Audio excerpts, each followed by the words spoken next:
Happy Friday, paper bakery friends.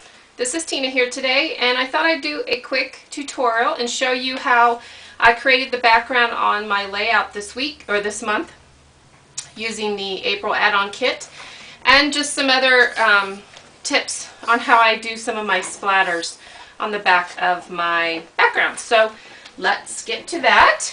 I just have a piece of chipboard that I've already gessoed on top. This is actually something that I put on top so you can see there was stuff on here in the background, and I actually made a mistake and thought I'd go with this on here. So the first technique that I'd like to show you is how to create some of those cool splatters on your background. So there's different ways to do it. A lot of times I'll use spray mist or spray washes. These are the Tim Holtz ones, which I really love. The Tattered Angels Glimmer Mist you can also use on them, or even the Mr. Huey's. Any of them work, but it's kind of the easiest way to get some splatters on your background. So the first technique is literally just to take the tip of your mist bottle and just tap it, and you can create little spots on your background. And again, a little bit goes a long way, so try not to overdo it unless that's the effect that you want. And just put some other corresponding color to it. And that is it for that background, and that's how simple it is to create splatter on your background using different spray mists. So in this background, I'm going to show you how to do the technique that I did on the back of this layout. So what I used actually on that was more spray. So let's go ahead and we'll use some of this Glimmer Mist sand spray, and actually let's just put a little bit on the page. That's probably too much. So let's move some of this off.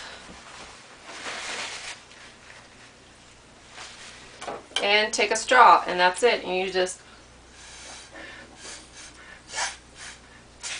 blow on your background until you get the effect that you want. And I guess that really wasn't too much. Actually, let's do it this way.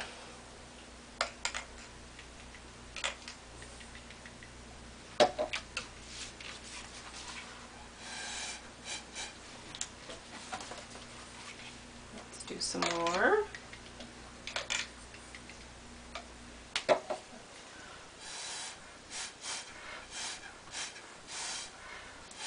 So you can get as funky as you want and really move it around and get really cool shapes and stuff on your background. So let's go ahead. Let's use, I'm going to try something different. I've never used a distress stain to do that, but same concept, so let's go ahead and try it. I'm just going to put some on my paper, and it works the same. So you can do it with distress stain as well.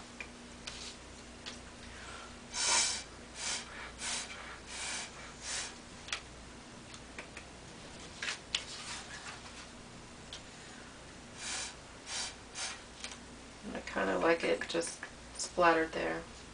So that's the same technique but using distress stain, and I kind of like that background, so I'm going to go ahead and let that dry.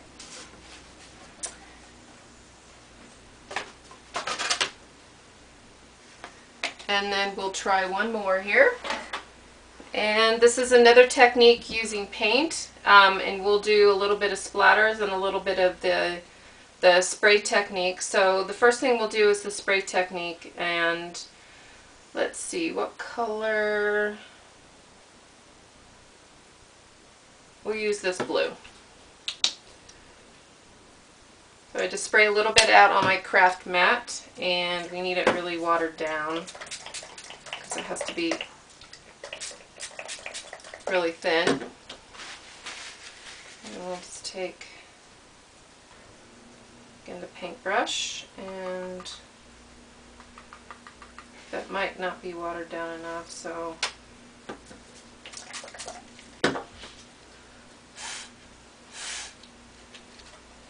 that's with paint.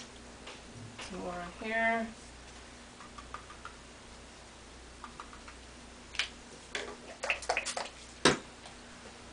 Sorry about that. My camera, actually, the card got full, so my video didn't go all the way through, so I still have to show you some techniques.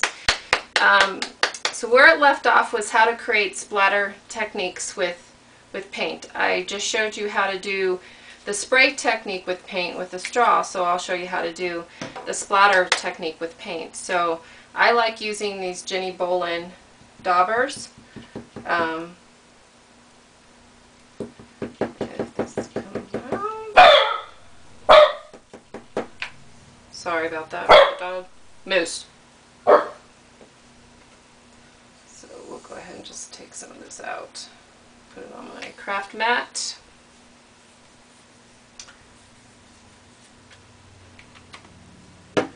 And water it down. And take a paintbrush and just flick it on your paper. The thing that I think, usually the dots doing it this way are usually smaller than the spray mist. You get big globs, but again, it just kind of depends on the technique you're looking for. So this was just a piece of background paper that I had in my experiment drawer. So that's how you do it with paint. So just as simple.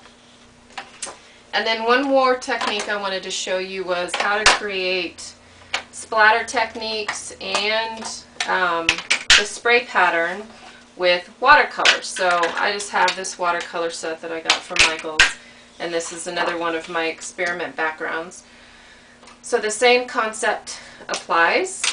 So if you wanted to do some of the spray, we go ahead and let's see what color. How about, let's do purple.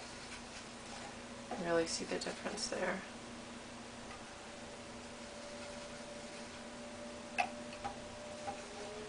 And let's see, let's just do it from the center of the flower. So again, you do it like that. Oh, not enough water. So let's add some more water to it.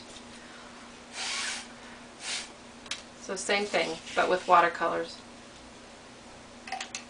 Add some more here. And let's do some this way.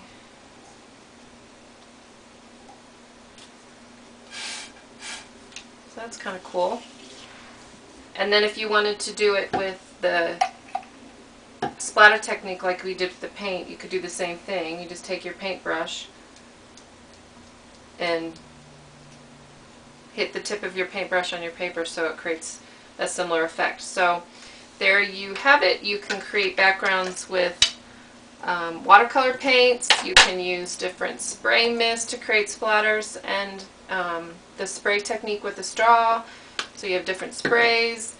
You can use distress stains that creates a really cool background, and then you can use paint. So those are all different ways you can create some really cool backgrounds and just that little bit of accent color in your pages.